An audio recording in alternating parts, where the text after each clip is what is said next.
G'day everyone, Goober here with another Torchlight Infinite Season SS7 video.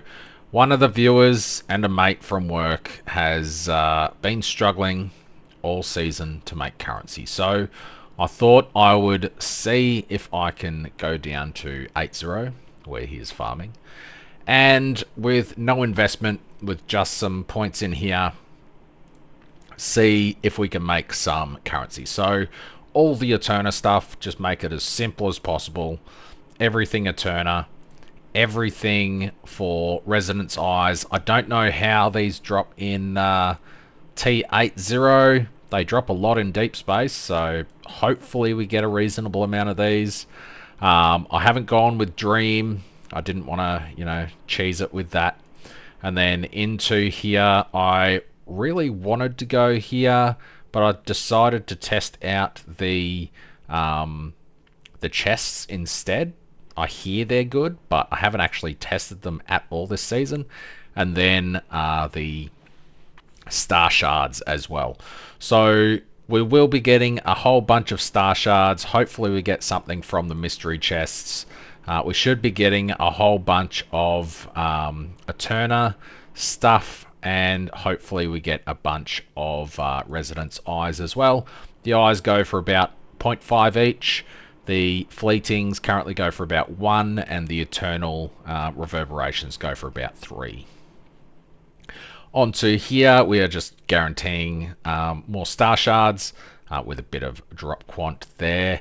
And I guess the kicker for this one is our drop spirits are disabled. So my drop spirits are a little bit OP, I guess, because I've been playing so long. So I've just disabled all of those. So no pets, no investment other than the map. The maps cost 1.6 each. So 158 FE to get this going.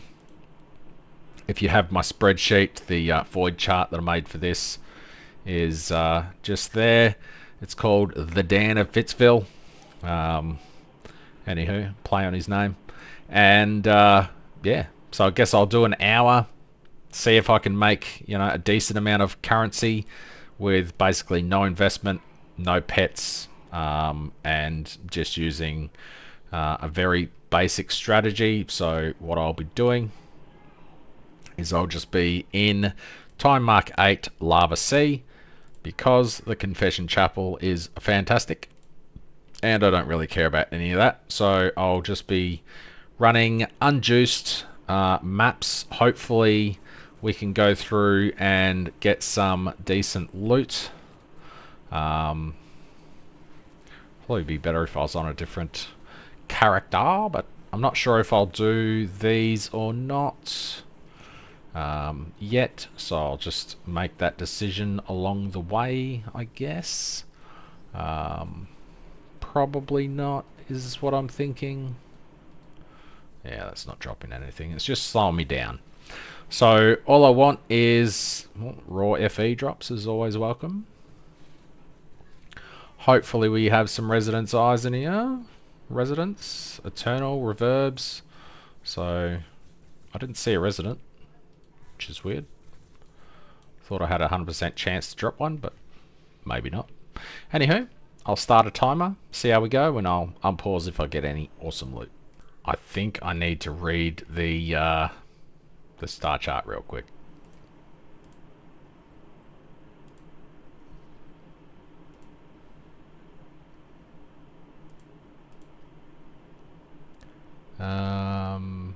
No. Does this say anything about these can't? Oh yeah, from Time Mark 5. Okay. I just haven't seen one yet, which is interesting. Anyway, keep going.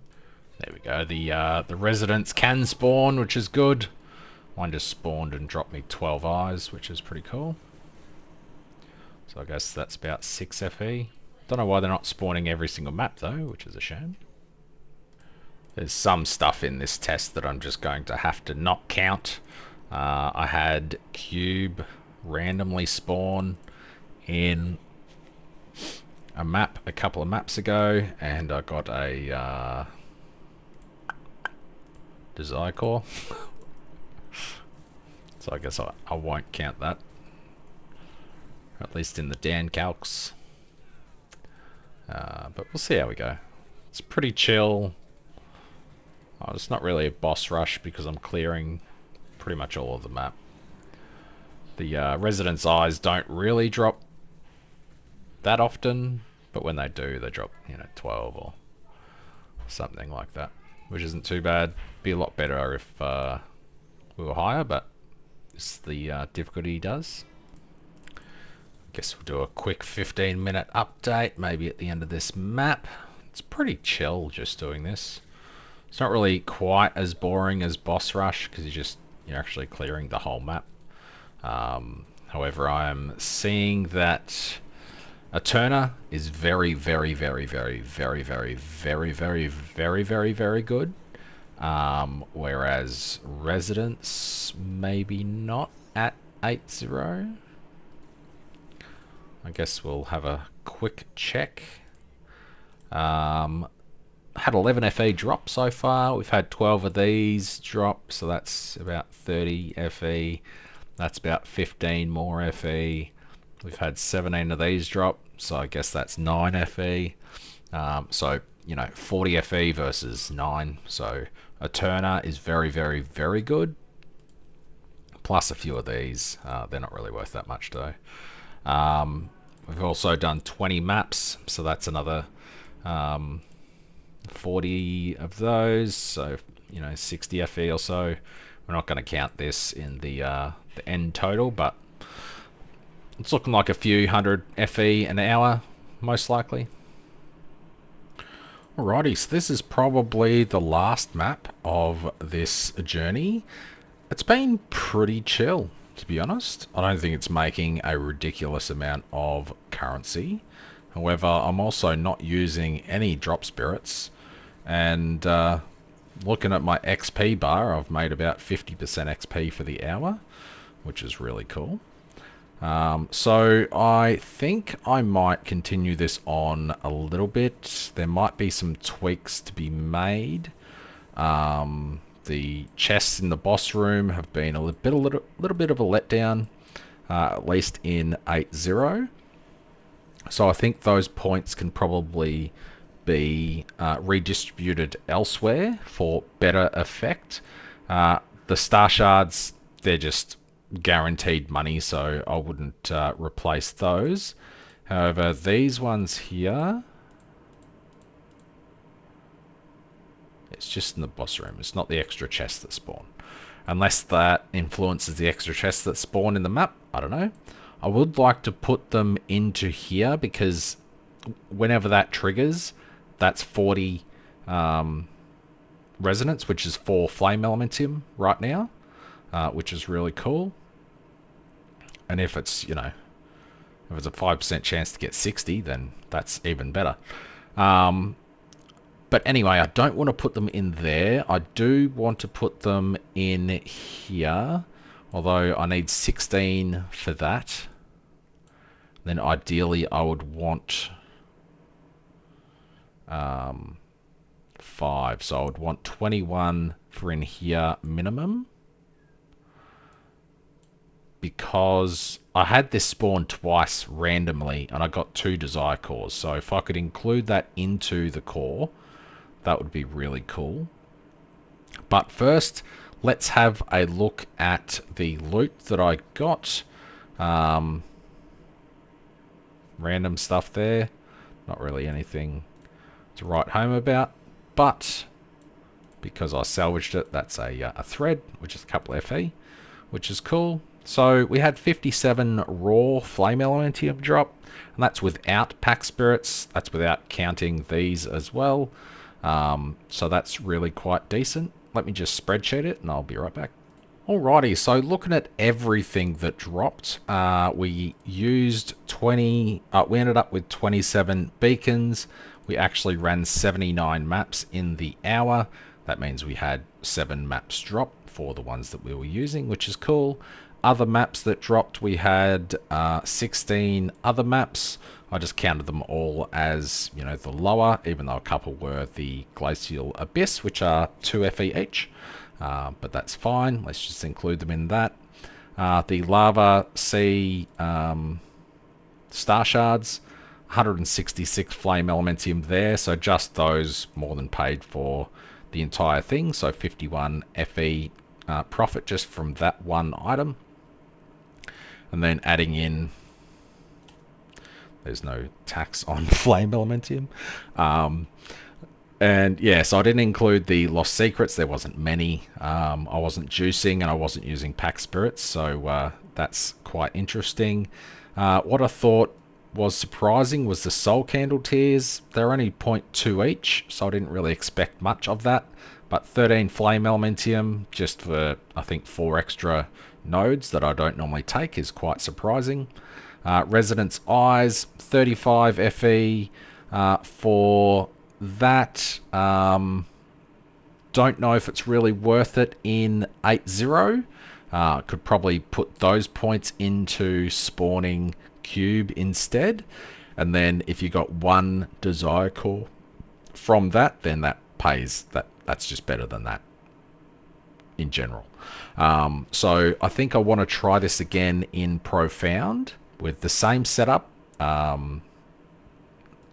and just see what the difference is. I might do 30 minutes of that. If I take these out, actually. So I'll take those two out. It is only 300 Flame Elementium for the hour. 8-0, no investment, no drop pets, no compasses.